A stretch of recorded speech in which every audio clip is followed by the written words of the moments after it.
अब आप लोग आइए एक पेज आगे पलटिए हेडिंग से और पेज नंबर 324 पर आइए। इसमें सबसे पहला स्टेटमेंट देखिए, स्टेटमेंट नंबर 1।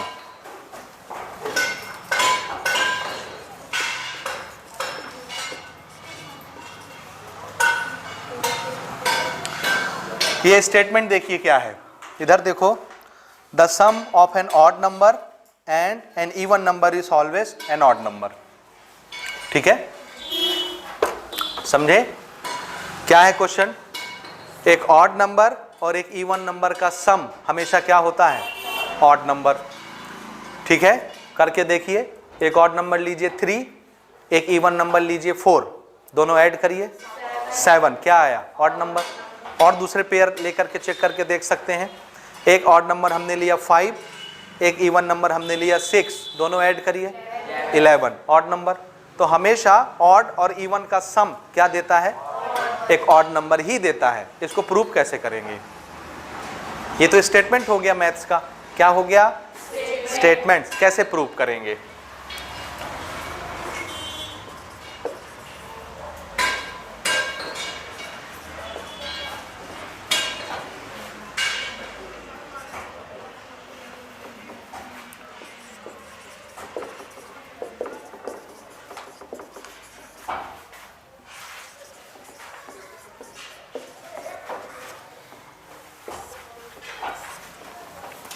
एक ऑड और एक इवन नंबर का सम ऑड नंबर ही होता है। कैसे प्रूव करेंगे? तो अभी अभी मैंने आपको सिखाया है कि इवन नंबर कैसे एक्सप्रेस करते हैं, ऑड नंबर कैसे एक्सप्रेस करते हैं। सिखाया है कि नहीं? सिखाया है। चलिए स्टार्ट करते हैं। Let any number, even number कोई भी एक ले लो। ठीक, देखिए ना प्रूफ।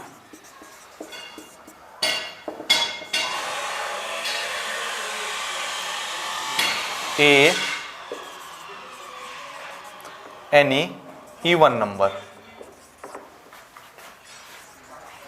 and B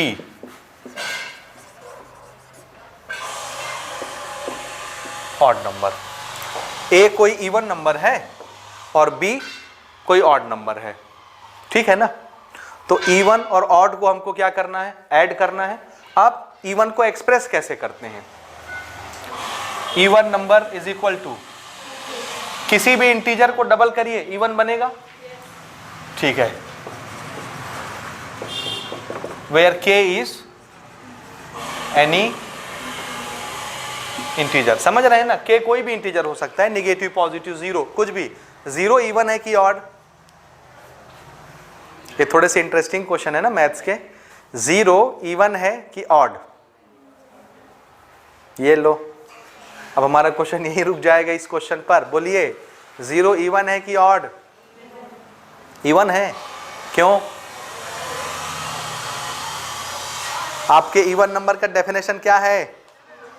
जो 2 से डिवाइड हो जाए। 2 से वही नंबर डिवाइड होता है जो 2 के टेबल में आता है, जो 2 का मल्टीपल होता है। 3 2 के टेबल में आता है क्या? तो 3 डिवाइड भी नहीं होता 2 से। 17 2 के टेबल में आता है क्या? तो 17 डिवाइड भी नहीं होता 2 से। समझ रहे हैं? 31 2 के टेबल में आता है क्या? तो 31 डिवाइड भी नहीं हो सकता 2 से।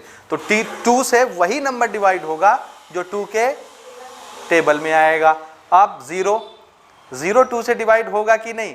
होगा। कब? जब वो 2 के टेबल में आएगा। तो 0 2 के टेबल में आता है कि नहीं?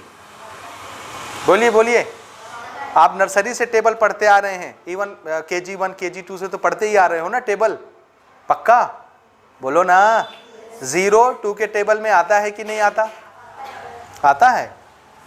ये देखो, आता है। 2 0 जा 0, आया कि नहीं? आया। इसलिए 0 2 से डिवाइड हो जाएगा कि नहीं? हो जाएगा। इसलिए 0 इवन है कि नहीं? है। ठीक है कि नहीं?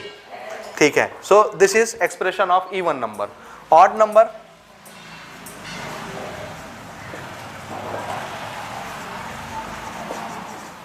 ऑड नंबर कैसे लिखते हैं? अभी अभी मैं आपको बताया हूं।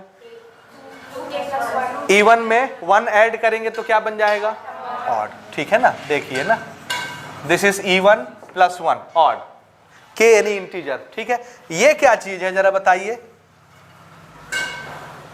2 इंटू के, ये क्या है इवन नंबर का डेफिनेशन। 2k + 1 ये क्या है ऑड नंबर का, अरे नहीं है, एक्सियम। ये थोड़ा सा अंतर समझिए।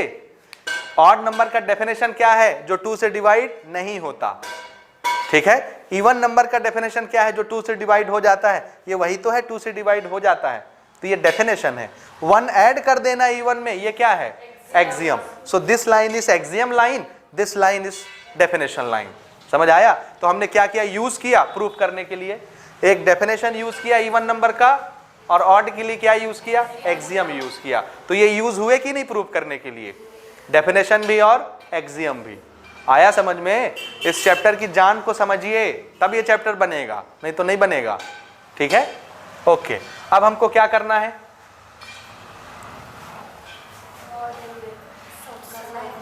This is even, this is odd, सम।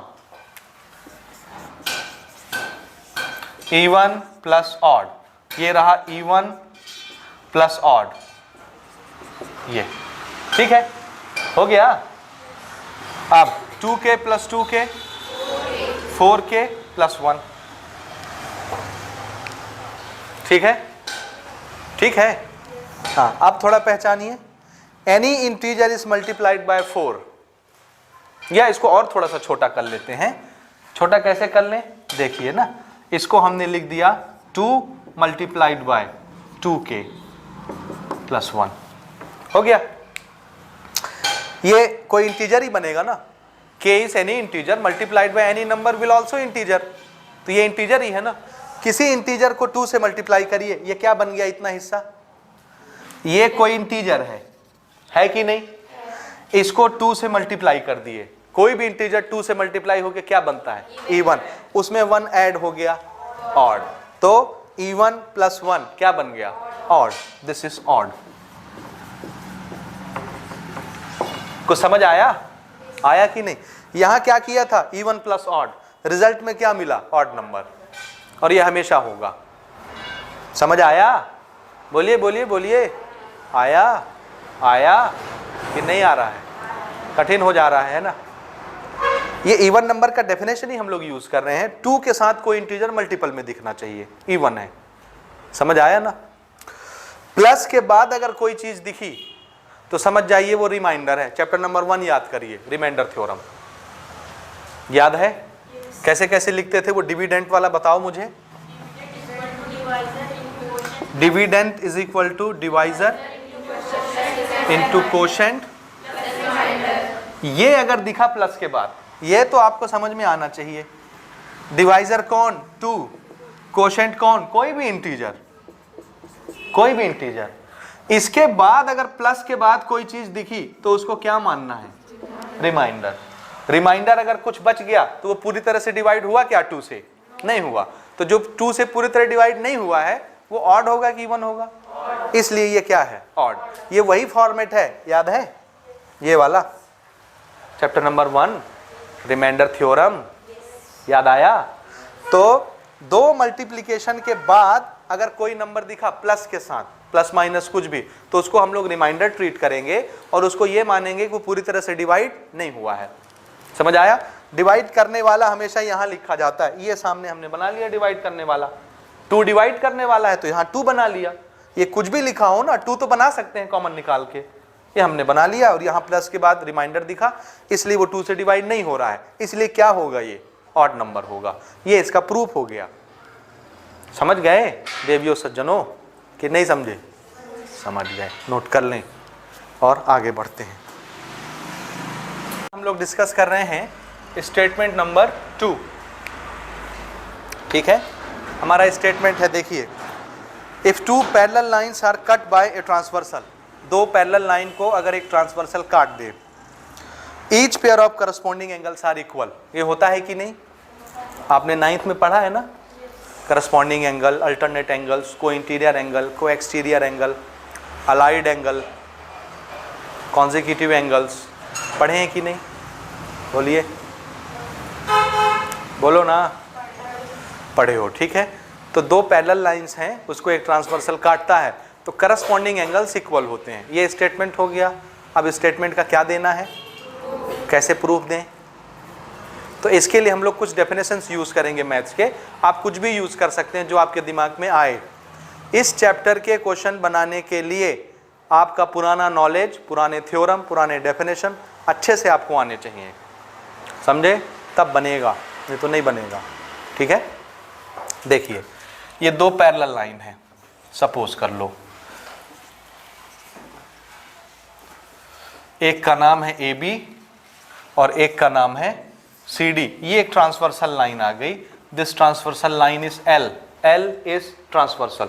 इसने पहले पैरेलल को काटा यहाँ पर, लेट अस कॉल ई, ये, और दूसरे पैरेलल को काटा एफ पर, ये ई और एफ दो पॉइंट बने। ठीक है, हमको क्या प्रूव करना है कि अगर ये दोनों लाइन पैरेलल हैं और ये ट्रांसवर्सल उसको काटता है तो करस्पॉन्डिंग एंगल्स इक्वल होंगे। तो पहले मुझे बताइए करस्पॉन्डिंग एंगल है कौन इसमें, कौन से हैं? ए, ई, एफ, ये एंगल ई। अच्छा ठीक है, ये एंगल, और सी, एफ, और बोलो, इसका नाम एम रख देते हैं, हाँ बोलो, सी एफ। करस्पॉन्डिंग एंगल नहीं पहचान पा रहे, जल्दी बोलो, 1 महीना बाद बोर्ड परीक्षा लिखना है। हाँ कौन सा? ए, ई, एल, ये और ये करस्पॉन्डिंग है। हाँ, इसका करस्पॉन्डिंग कौन है? सी एफ एम, हाँ ये है करस्पॉन्डिंग इसका, ये दोनों बराबर हैं। ठीक है, मैं आपसे पूछता हूं, ये वाला एंगल ले रहा हूं मैं, इसका करस्पॉन्डिंग कौन होगा? कौन होगा? अरे अच्छे से बोलो। एफ, एफ, ई, एफ, डी, ये, very good, this is corresponding angles. ठीक है ना, ये करस्पॉन्डिंग एंगल्स हैं, समझ आया? बोलो आया? ये करस्पॉन्डिंग एंगल इक्वल होते हैं कब? जब ये दो लाइनें पैरेलल हो और ये ट्रांसवर्सल दो पैरेलल को काट रहा हो, तो बनने वाले करस्पॉन्डिंग एंगल इक्वल होते हैं। ये प्रूव करना है हमको। इसको प्रूव करने के लिए हम लोग कुछ थ्योरम्स यूज करेंगे। वो थ्योरम्स कुछ भी हो सकते हैं, कोई भी थ्योरम हो सकते हैं, जैसे अल्टरनेट इंटीरियर एंगल्स इक्वल होते हैं। ये डेफिनेशन है कि नहीं? बोलिए, डेफिनेशन बोलिए या थ्योरम बोल लीजिए, है कि नहीं? या एक्सियम बोल लीजिए, होता है कि नहीं होता? दो लाइनें जब पैरेलल होती हैं, एक ट्रांसवर्सल उनको काटता है, तो अल्टरनेट एंगल्स इक्वल हो जाते हैं कि नहीं? हो जाते हैं। फिर से दो नॉन पैरेलल लाइन जब एक दूसरे को काटती हैं तो वर्टिकली अपोजिट एंगल इक्वल हो जाते हैं। ये तो थ्योरम ही है वर्टिकली अपोजिट एंगल का, क्लास 9th में, चैप्टर नंबर 9 में पढ़ा है आपने, सबने पढ़ रखा है ना? पढ़े हो कि ना? बोलो ना।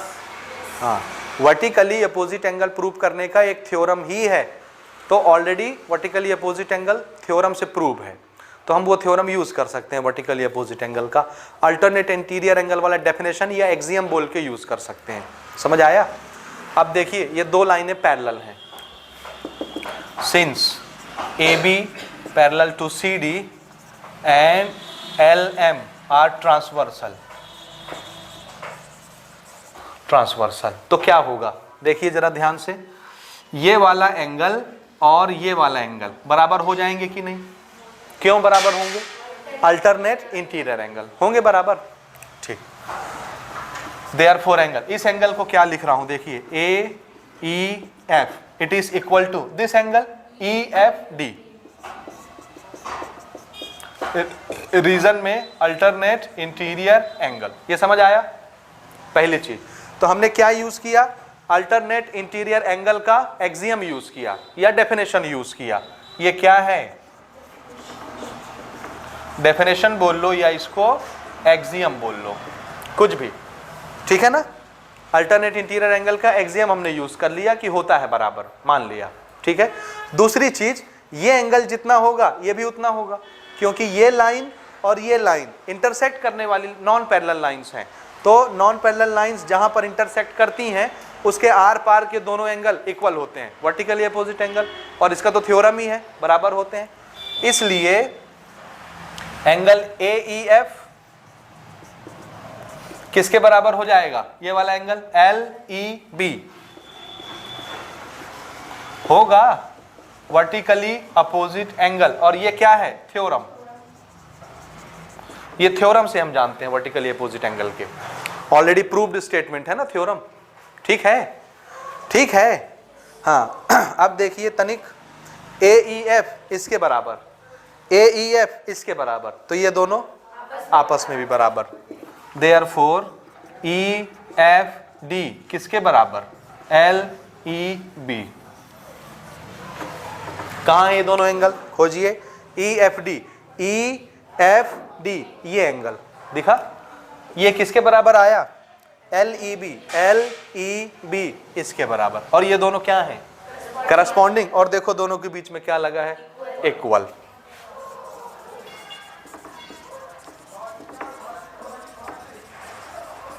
और ये क्या हो गया, इस प्रूफ को करने के लिए हमने क्या यूज किया, पुराना नॉलेज यूज किया, किसका, अल्टरनेट इंटीरियर एंगल के थ्योरम का और वर्टिकली अपोजिट एंगल के थ्योरम का। दो थ्योरम या डेफिनेशन का यूज करके हमने इसको क्या कर लिया, प्रूव कर लिया।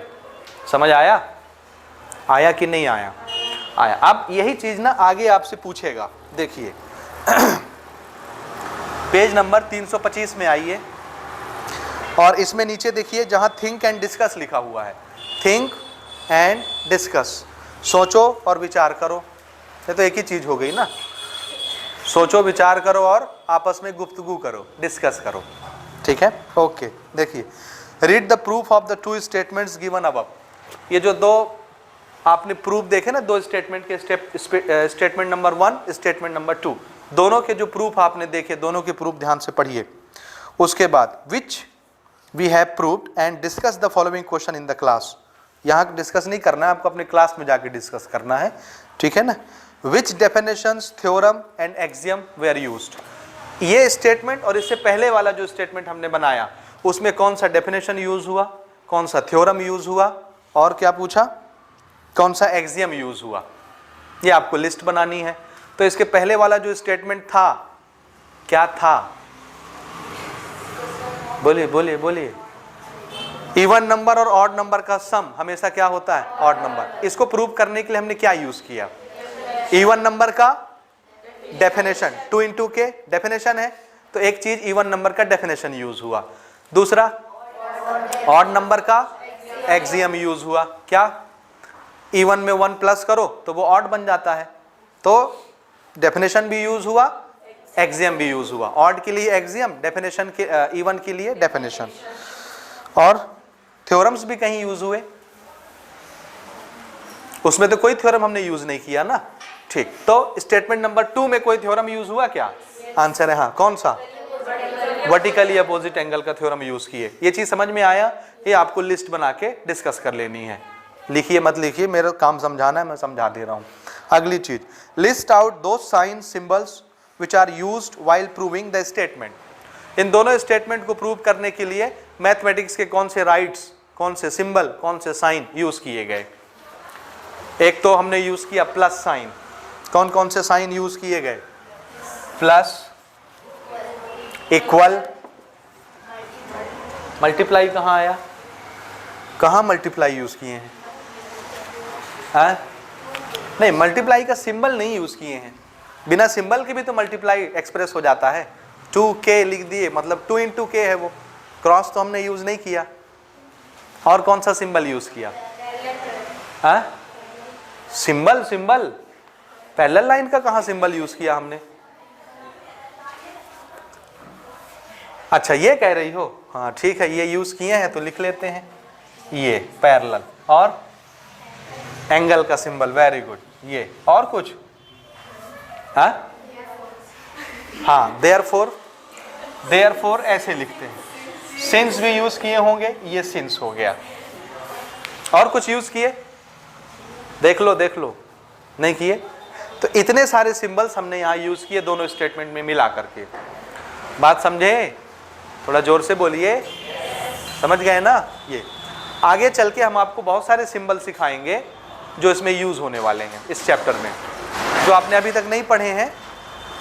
नेक्स्ट ईयर जो मैथमेटिक्स लेके पढ़ेंगे क्लास 11th में, उसमें पहले ही चैप्टर में आपको मिलेगा रियल नंबर का चैप्टर, उसमें ढेरों सिंबल्स ही यूज होंगे, सेट का, सबसेट, यूनियन, इम्प्लाइज, ठीक है ना। अब हम नाम ज़्यादा नहीं गिनाए हैं ना, ठीक है। बहुत सारे सिंबल आप लोग पढ़ेंगे। इस चैप्टर में भी हम लोग कुछ सिंबल यूज करेंगे, जैसे इम्प्लाइज का symbol, this is symbol for implies, ये ठीक है ना।